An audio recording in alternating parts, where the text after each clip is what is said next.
Bien, vamos a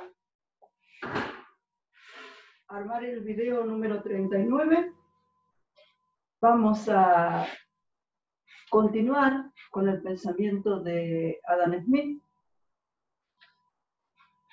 con la idea de que esta revisión que estamos haciendo de historia del pensamiento, de los grandes pensadores en temas de economía, no es simplemente una conmemoración histórica, sino que nos permite entender mucho mejor, de una manera más integral, los grandes temas por los que estamos transcurriendo a lo largo de la materia.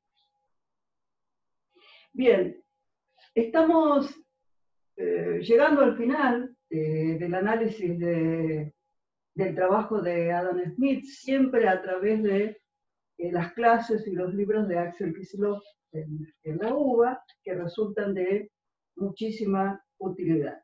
Y hablando precisamente de utilidad, después de todo el análisis que había realizado Axel Kicillof sobre el pensamiento de Smith, queda en claro un tema sumamente importante para nosotros, para nuestra materia, para ustedes como futuros abogados, y es el siguiente. Smith es quizás el primer pensador, o uno de los primeros pensadores, que penetra más allá de la apariencia de los fenómenos y logra plantear con claridad que el valor de uso o la utilidad de una mercancía no está relacionada, o si lo está, es de manera muy compleja, con su valor de cambio. Vamos a detenernos unos minutos en esta idea, porque si la proyectamos a vocabulario más actual, no se olviden que estamos hablando del siglo XIX, el siglo XVIII, lo que está queriendo decir Smith es que el precio de las mercancías, en nuestro lenguaje actual, el precio de las mercancías no refleja su utilidad. Y esta idea es fundamental porque nos permite ir más allá de lo que se nos aparece, porque cuando nosotros en nuestra vida cotidiana, en la apariencia de los fenómenos, asociamos precio con el valor de los bienes. Cuanto más alto es el precio de una mercancía, es más valiosa. Y fíjense ustedes que Smith está diciendo que no. Recordemos el ejemplo que habíamos citado del agua con los diamantes. Tratemos de pensar en ejemplos de bienes que generan muchísima utilidad y sin embargo no tienen un precio en correlación con esa utilidad o con ese valor. Es un tema, obviamente es un tema difícil, pero esta cuestión produce una ruptura. Nuevamente se nos presenta la ruptura, la brecha entre lo que es la economía ortodoxa, que no cuestiona este principio y que trabaja pura y exclusivamente con los precios, sin preguntarse qué hay detrás de los precios, y todo el pensamiento de economía política que ya venía de antes de Smith, que era el pensamiento tradicional de esa época, que va a continuar con otro economista británico, David Ricardo, y después va a perfeccionarse o a cerrar este primer ciclo con la obra de Carlos Marx. Todo este abordaje clásico está orientado precisamente a responder esta pregunta y a investigar esta diferencia entre la utilidad de las cosas y el precio de las cosas. Ahora, obviamente, a partir de ahí también se va a desarrollar la otra línea de otros economistas que vamos a seguir presentando en los videos, que van a caminar en sentido contrario, van a trabajar sobre los precios. Ahora, el pensador clásico Smith, en este caso, se está preguntando, bueno, entonces, ¿qué es lo que hay? Digamos, si la utilidad va para un lado, podemos ponernos a pensar en este concepto de utilidad, complejo también. Y el valor de cambio va por otro lado. Entonces, ¿qué pasa con el valor de cambio? ¿De dónde surge? Lo que hoy serían los precios.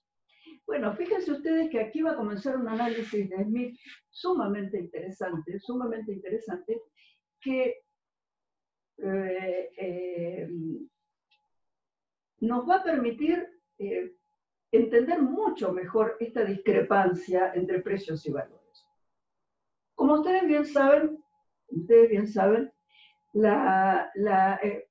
el tema principal del análisis Smith, un tema que él identificaba como objeto fundamental de la economía, era la división del trabajo. El fenómeno que él observaba era cómo las distintas formas de trabajo se iban especializando y cómo cada persona asumía dentro de la sociedad trabajos cada vez más específicos.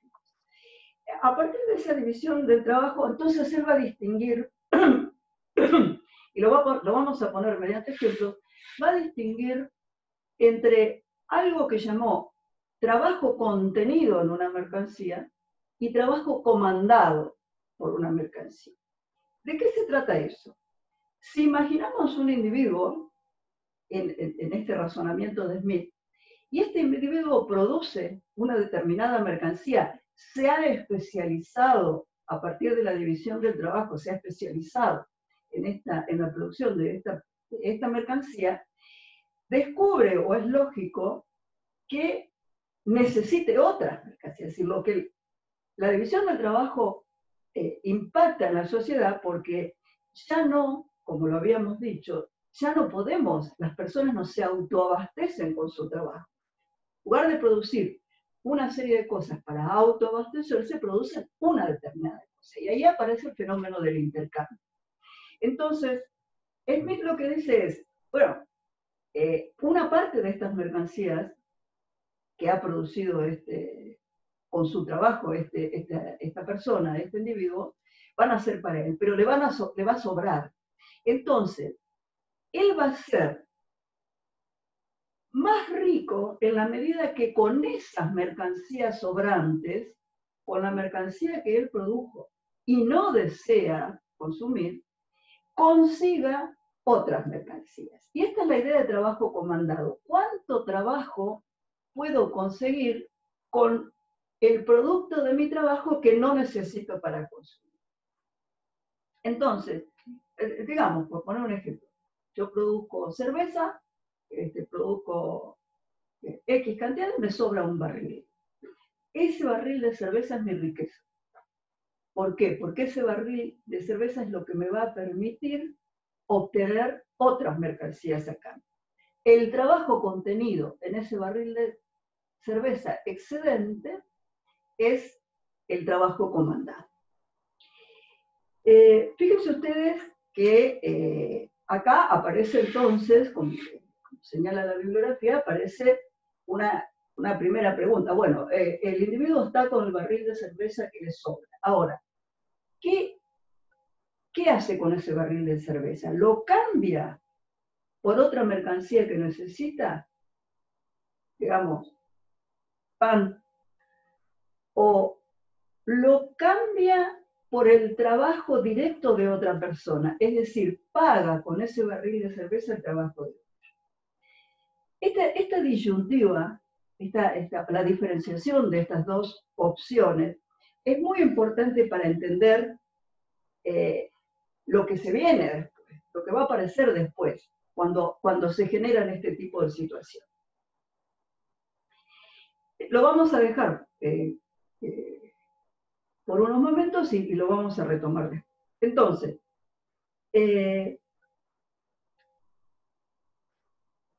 habría que pensar entonces que si esta persona tiene un barril de cerveza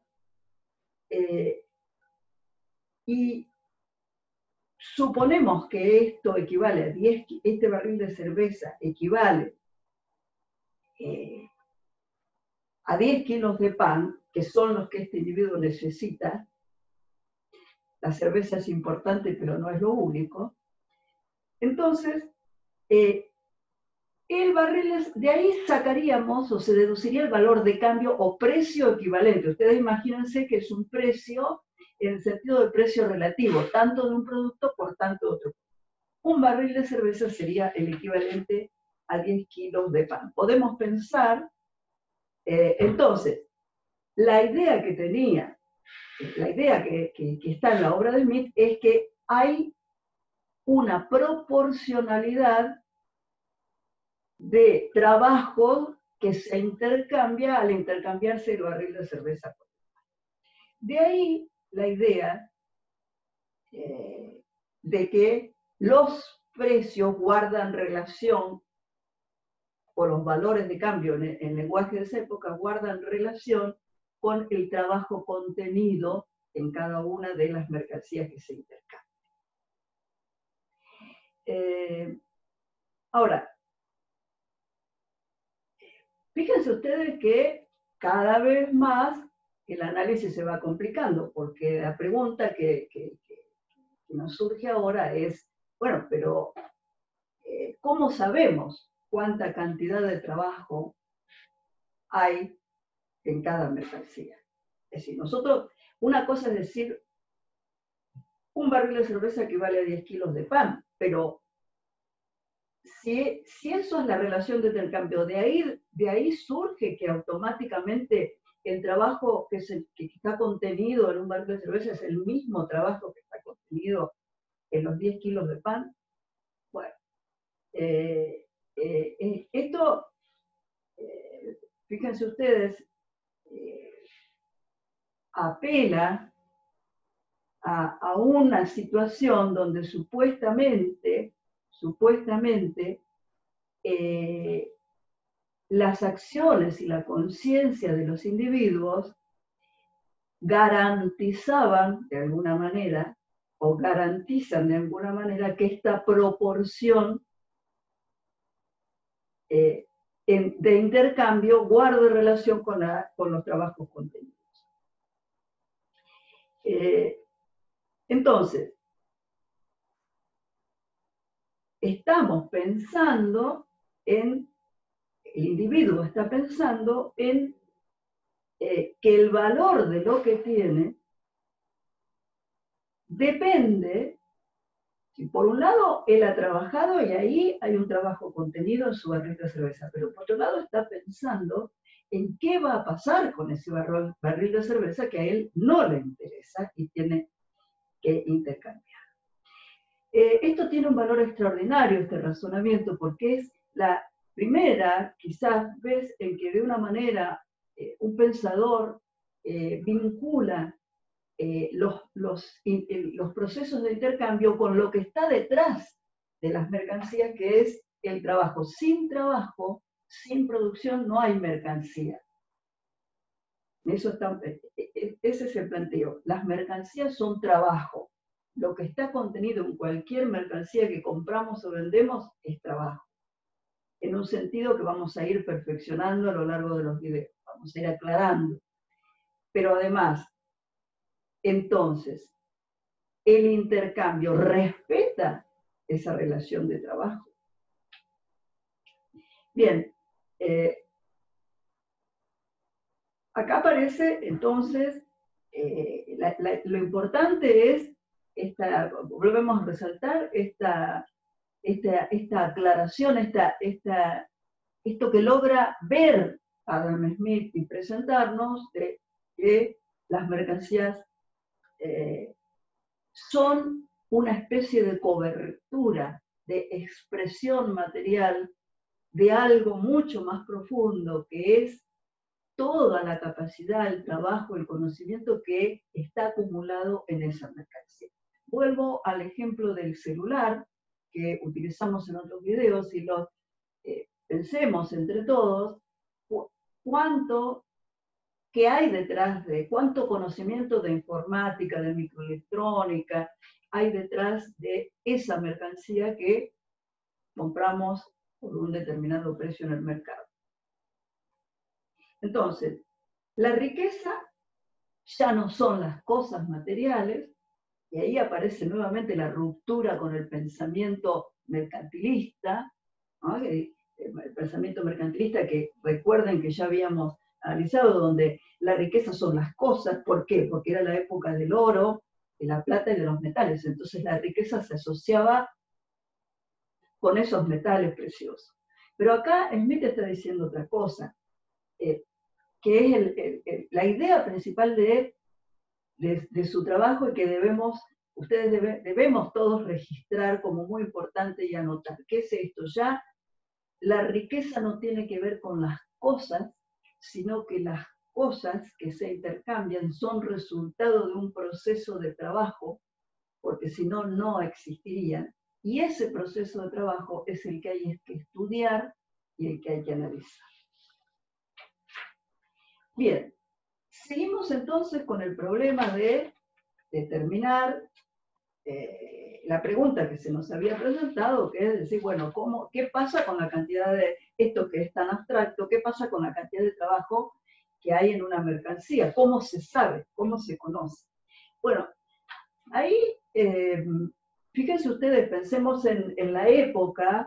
Smith hace una interpretación, plantea una interpretación un tanto subjetiva del trabajo, porque él interpreta que trabajo es esfuerzo del trabajador. Entonces, lo que hay en una mercancía es un esfuerzo personal.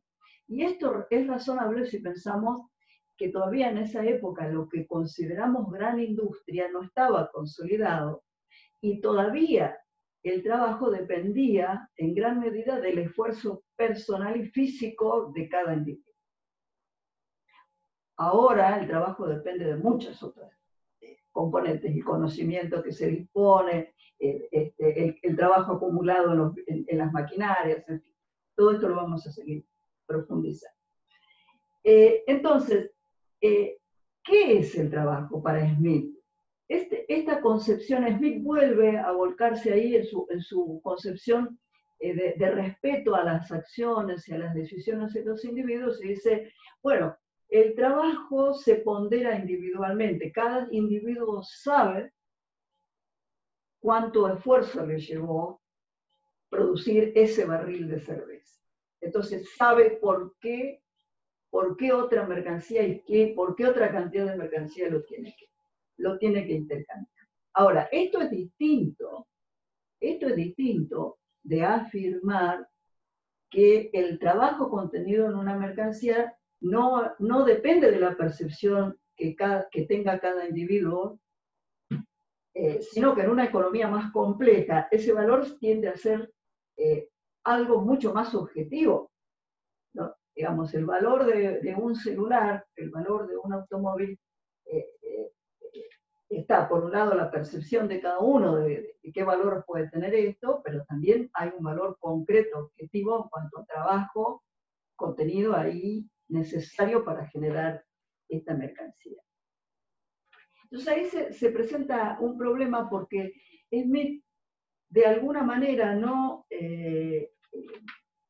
entra en un área problemática, que según la interpretación de la mayoría de grandes pensadores que hacen historia del pensamiento, lo lleva a una especie de callejón sin salida, donde no puede terminar de resolver de manera satisfactoria a completar su teoría del valor trabajo. Porque él dice, bueno, el trabajo se puede medir. ¿Cómo? A través del salario. Y ahí nuevamente nos complicamos, porque pensemos, la pregunta que surge es ¿el salario traduce de verdad realmente el trabajo contenido en una mercancía? Es decir, el salario que se le paga a alguien que produce una mercancía realmente traduce el esfuerzo contenido. Entonces, Smith sostiene que sí, porque dice, el salario de alguna manera es la pauta que tenemos de valorizar, es la única pauta que tenemos para valorizar el trabajo. Fíjense ustedes que nosotros ahora tenemos la idea del salario totalmente distinta. Hoy le estaba pensando en un salario como si fuese una unidad de medida, un salario fijo.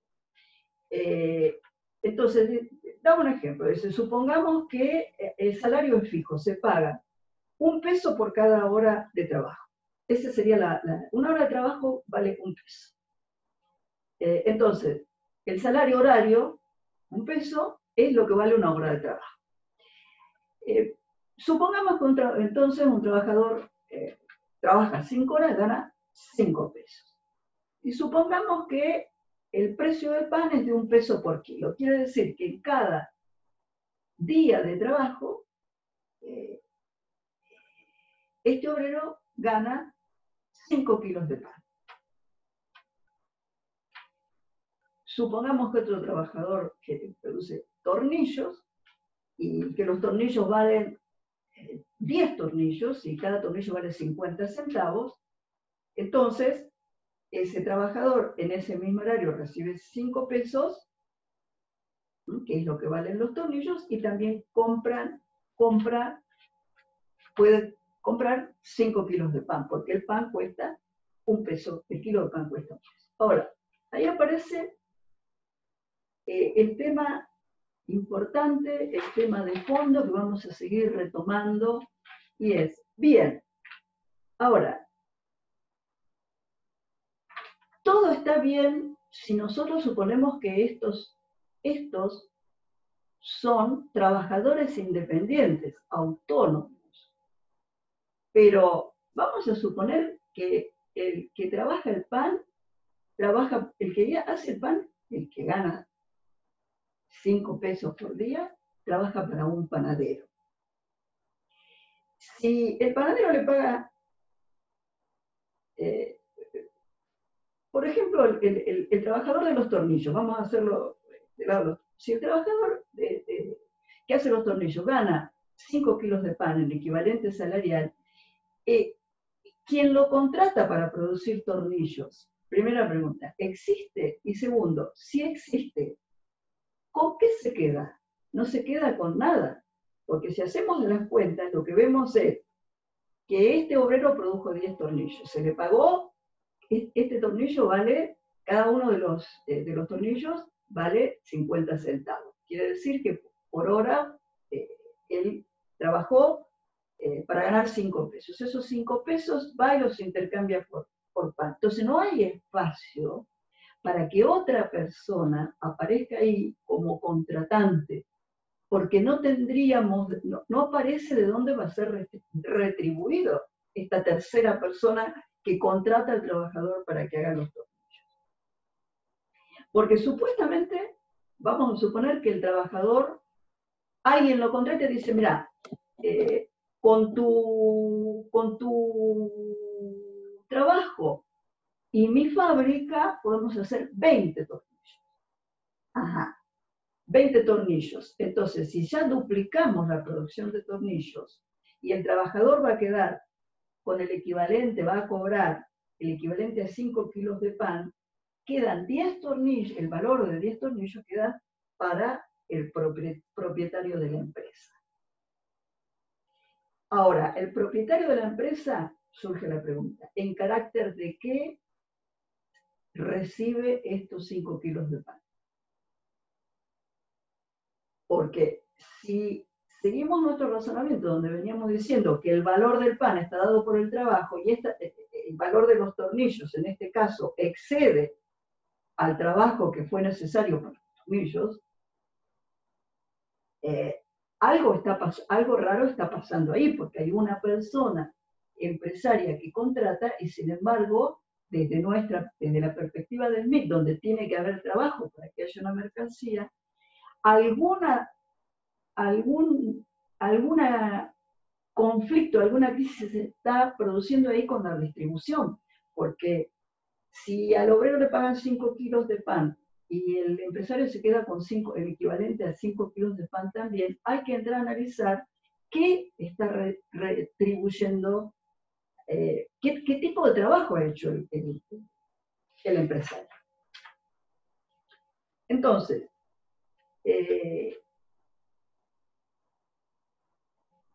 hay algo que no está apareciendo ahí, en esta disyuntiva, en esta diferenciación entre trabajo contenido, trabajo comandado, es decir, el trabajo que se hace y el trabajo y lo que se consigue en equivalente por ese trabajo, que es precisamente algo que vamos a profundizar y que profundiza la teoría marxista, que es, bueno, cómo en todo este análisis insertamos el trabajo para otros. ¿Cómo insertamos lo que para los abogados en términos jurídicos sería una relación laboral, una relación de trabajo, un contrato de trabajo? Por supuesto que lo estamos pensando en una época,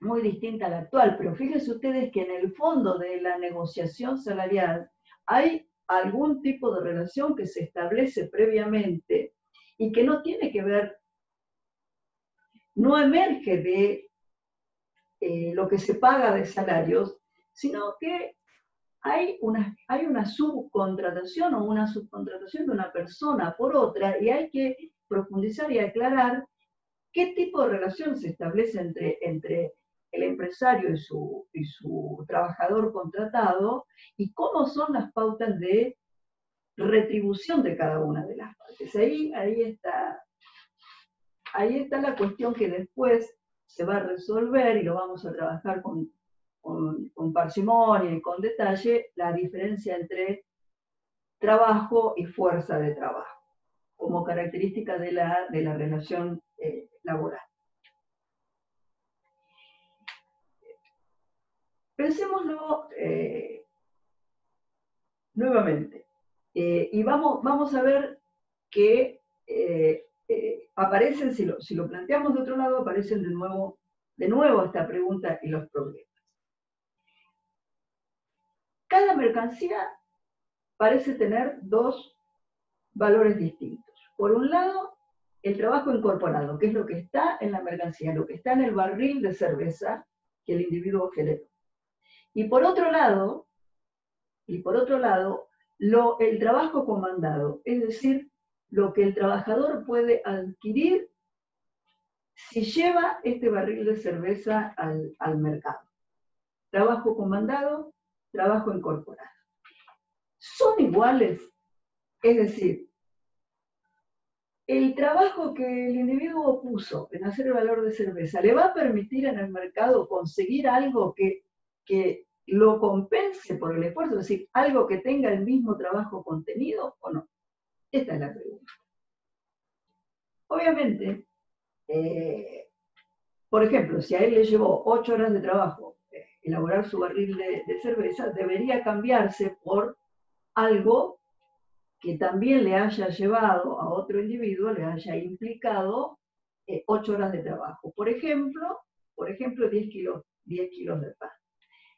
Ahí el sistema funcionaría. ¿Qué queremos decir con que el sistema funcionaría? Ahí trabajo comandado sería igual a trabajo contenido y habría voy a usar una palabra para que ustedes la piensen y la mediten, una equidad o una justicia en el intercambio, porque el intercambio se ajustaría al trabajo que está contenido en las mercancías. Esto sucede, ¿cómo sucede? ¿Cómo se garantiza? ¿Cómo se hace el sistema para garantizar este intercambio equitativo, por llamarlo de alguna manera? Bueno, volvemos a la idea de Smith decir, no, pero los individuos saben. Y el individuo no se va a dejar estafar. Es decir, quien hizo un barril de cerveza sabe que tiene 8 horas de trabajo ahí contenida, entonces no va a aceptar menos pan que el correspondiente a 8 horas de trabajo, es decir, no va a aceptar menos de 10 kilos de pan porque se sentiría estafado. Ahora, ¿cómo saben los individuos esto? ¿Cómo sabemos cada uno de nosotros el trabajo contenido en cada una de las mercancías? Dejemos de lado por un momento el tema del dinero en el medio, o sea, de que el intercambio no se da directo, sino que se da a través de dinero. Dejemos, incluso podemos suponerlo, si hay una moneda de metal y esta moneda de metal insumió una cantidad de tiempo de trabajo, nos puede servir para intercambiar y también conocemos el trabajo de esta moneda. Y es lo que intenta hacer Smith. Smith dice, bueno, sí, es posible que los individuos en su conciencia o en el grado de conocimiento que nosotros tenemos sobre las mercancías nos permite saber el trabajo contenido en las otras mercancías que compramos. Bueno, esto se puede resolver buscando, si la sociedad busca una mercancía patrón o un patrón de valor, que es precisamente lo que mencionábamos recién, por ejemplo, un dinero mercancía. ¿Qué es un dinero mercancía? Un dinero que es un producto, por ejemplo, una moneda de oro. Es una forma particular de dinero que tiene un valor intrínseco, es decir, hay oro ahí y hay trabajo de fundición. Esto lo vamos a ir viendo. Y como todo el mundo sabe lo que vale una moneda de oro, no hay necesidad de saber el trabajo contenido en todas las mercancías. Conociendo lo que vale la mercancía patrón, el trabajo contenido en una mercancía patrón como la moneda de oro, se resuelve el problema. Intercambiamos por moneda de oro y sabemos que el intercambio va a ser justo. Bueno. Lo que pasa es que también se demostró históricamente que esto no es cierto, que el trabajo de que el valor de una mercancía, de una moneda de oro o de plata, también fluctúa por las condiciones de producción, por el tipo de metal que se utiliza. No es tampoco un parámetro. El dinero mercancía, como en este caso una moneda de oro, también es una mercancía. Y si es una mercancía, el trabajo contenido en esa mercancía también fluctúa. Con lo cual, esta idea de poder tener una mercancía patrón, que vamos a seguir profundizando, tampoco históricamente corrobora las ideas del Smith. Entonces,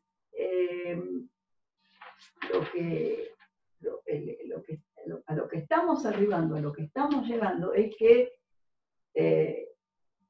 Smith se encuentra, el pensamiento, la teoría del valor-trabajo de Smith, que originalmente fue planteada de una manera muy clara. Recuerden cómo empezamos el video. La mercancía esconde algo que nosotros no vemos, o por lo menos no vemos directamente. Nosotros podemos ver su precio, su valor de cambio, pero no vemos el trabajo que fue necesario para su generación. Y eso es lo que, en ese trabajo, que es el valor oculto de la mercancía, ahí es donde la teoría económica tiene que profundizar.